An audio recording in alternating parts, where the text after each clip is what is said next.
ঝোল একদম ফুটে এসছে, একদম যেরকম চেয়েছিলাম। এটা একটু পরে টেনে নেবে নামানোর পরে। তো আমি এখন এটা ঢেলে নিই গামলাতে।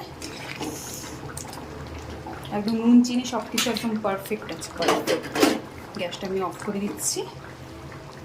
গরম মশলার ঘিটা আমি নামানোর পরে মিক্সড করে ঢেকে রেখে দেবো, যাতে ফ্লেভারটা যাতে না যায়।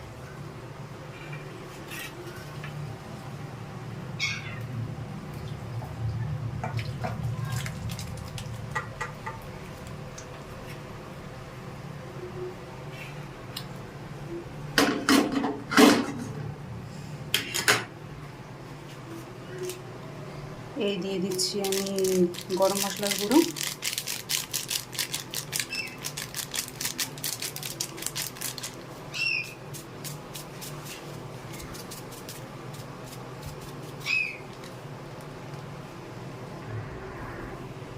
আর দিচ্ছি এই বড় 1 চামচ ঘি।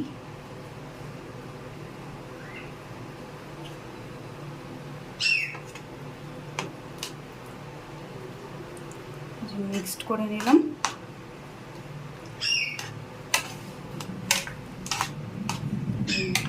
মিক্সড করার পরেই আমি এখন ঢাকা দিয়ে রেখে দেব। আমার রান্না কমপ্লিট।